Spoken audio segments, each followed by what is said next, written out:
10 मई 1857 की सुबह के साथ आगाज हुआ नई क्रांति का, जब मेरठ से निकलकर विद्रोह की चिंगारी ने दिल्ली, कानपुर, लखनऊ, झांसी और बिहार समेत मध्य भारत में आग का रूप ले लिया, जिसमें सिपाहियों की भीड़ को चीरते हुए युद्ध के मैदान में आई झांसी की रानी लक्ष्मीबाई। इन्होंने अपने अदम्य साहस का परिचय देते हुए अंग्रेजों के खिलाफ हुंकार भरी। वहीं हिंदुस्तान के अलग अलग हिस्सों में फिरंगियों को देश के सपूतों ने कड़ी टक्कर दी।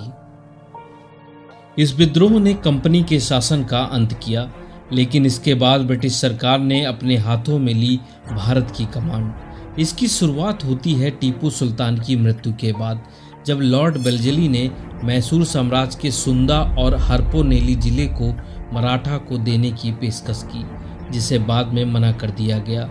तो वहीं कनाडा, वायनाड, कोयम्बटूर, द्वारपुरम एवं श्रीरंगपट्टनम पर अधिकार कर लिया गया। मैसूर का नया राज्य एक पुराने हिंदू राजवंश के कृष्णराज तृतीय वाडियार को सौंप दिया गया, जिसने सहायक संधि स्वीकार कर ली। इधर धीरे धीरे पूरे भारत में कंपनी अपनी हुकूमत का प्रसार कर रही थी। विस्तारवाद की नीति से आगे बढ़ रही ईस्ट इंडिया कंपनी व्यपगत के सिद्धांत के साथ आगे आई। यह सिद्धांत लॉर्ड डलहौजी लेकर आए थे, जिनके अनुसार वे राज्य जिनका कोई उत्तराधिकारी नहीं था अपने शासन करने के अधिकार को खो देते थे। उन राज्यों की सत्ता कंपनी की झोली में आ गिरती थी।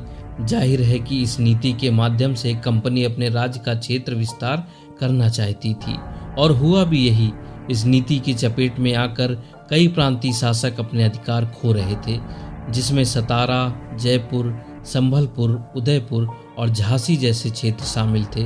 वहीं 1856 में लॉर्ड कैनिंग ने घोषणा की कि बहादुर शाह जफर आखिरी मुगल बादशाह होंगे।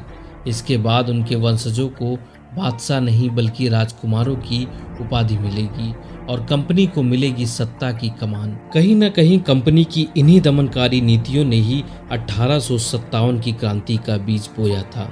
1857 की क्रांति की नींव रखी थी सिपाही विद्रोह ने। दरअसल उस समय कंपनी सेना में मौजूद भारतीय सैनिकों को नई एनफील्ड राइफल दी गई, जिसके कारतूसों को मुंह से खोलने के लिए कहा गया। ऐसा माना जाता था ये कारतूस गाय और सुअर की चर्बी से बने होते थे। हिंदू और मुस्लिम दोनों समुदायों की धार्मिक भावनाओं को ये आहत करता था। इन कारतूसों को लेकर बैरकपुर छावनी में 29 मार्च 1857 को मंगल पांडे नामक सिपाही ने ब्रिटिश अधिकारियों के खिलाफ बगावत का बिगुल फूंक दिया। मंगल पांडे का विद्रोह अंग्रेजों के खिलाफ सैनिकों के बीच उभर रहे गुस्से का प्रतीक बना। मंगल पांडे को गिरफ्तार कर 8 अप्रैल 1857 को फांसी चढ़ा दिया गया। मंगल पांडे की फांसी के बाद अंग्रेजी सेना में शामिल भारतीय सिपाहियों ने खुलेआम विद्रोह किया।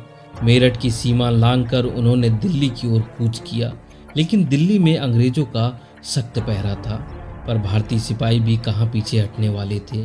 अंग्रेजों के पहरों को तोड़कर उन्होंने मुगल बादशाह बहादुर शाह जफर से मुलाकात की और उन्हें अपने विद्रोह का मुखिया चुना। अलग प्रांतों में क्षेत्र प्रमुखों ने विद्रोह की कमान संभाली। दिल्ली में बहादुर शाह जफर के नेतृत्व में अंग्रेजों के खिलाफ भारतीय सिपाहियों ने जोर शोर से संघर्ष किया। हालांकि कुछ महीनों में अंग्रेजों ने दिल्ली पर पुनः कब्जा कर लिया, पर तब तक यह विद्रोह आग की तरह देश के हर कोने में फैल चुका था, जिसमें झांसी में कमान संभाली थी रानी लक्ष्मीबाई ने। रानी लक्ष्मीबाई ने अंग्रेजों को कड़ी टक्कर दी थी, लेकिन फिरंगियों से लोहा लेते हुए वो वीर गति को प्राप्त हुई। वहीं नाना साहब ने नेतृत्व में अपने कानपुर में विद्रोह को संभाला, अंग्रेजों के खिलाफ जबरदस्त संघर्ष किया। यहाँ अंग्रेजी सेना को भारी नुकसान उठाना पड़ा। दूसरी ओर बेगम हजरत महल ने लखनऊ में अंग्रेजों के विद्रोह का नेतृत्व किया। उन्होंने अंग्रेजों के खिलाफ मजबूती से संघर्ष किया। लखनऊ को कुछ वक्त के लिए ही सही अंग्रेजों से इन्होंने दूर रखा। हालांकि यह विद्रोह धीरे धीरे कमजोर पड़ गया। अंग्रेजों ने अपनी संगठित सेना और हथियारों के बल पर विद्रोह को दबा दिया, लेकिन इस विद्रोह की गूंज ब्रिटिश संसद तक सुनाई दी, जिसके बाद कंपनी से सत्ता छीनकर भारत की कमान ब्रिटिश सरकार ने अपने हाथों में ले ली और इसके साथ ही हिंदुस्तान में ब्रिटिश क्राउन का शासन स्थापित हो गया। वहीं ब्रिटिश मंत्रिमंडल के सदस्य को भारत भेजा गया। और उसकी सहायता के लिए परिषद का भी गठन किया गया, जिसे इंडिया काउंसिल कहा जाता था। इसके साथ ही भारत के गवर्नर जनरल का पद बदलकर वायसराय कर दिया गया, जो ब्रिटिश राज का सीधा प्रतिनिधि था। इस परिवर्तन के बाद लॉर्ड कैनिंग भारत के पहले वायसराय बने। विद्रोह के बाद देशवासियों के बीच घुलने मिलने के लिए अंग्रेजों ने ये वादा किया कि वो भारत के लोगों के धर्म और सामाजिक रीति रिवाजों परंपराओं का सम्मान करेंगे। साथ ही व्यापकता के सिद्धांत को समाप्त कर दिया गया और राजाओं को अपने रियासत दत्तक पुत्रों को देने की छूट भी दे दी गई। 1857 की चोट के बाद फिरंगियों ने सेना में भारतीय सिपाहियों का अनुपात कम करने और यूरोपीय सिपाहियों की संख्या बढ़ाने का निर्णय लिया, लेकिन इन प्रयासों के पीछे अंग्रेजों की फूट डालो राज करो नीति छुपी हुई थी। क्रांति की ज्वाला ठंडी जरूर पड़ गई थी, लेकिन बुझी नहीं थी। इसी ज्वाला ने जलाई थी देशवासियों के बीच मातृभूमि के प्रति प्रेम की मशाल। मिलते हैं अगले वीडियो में, तब तक के लिए धन्यवाद। जय हिंद।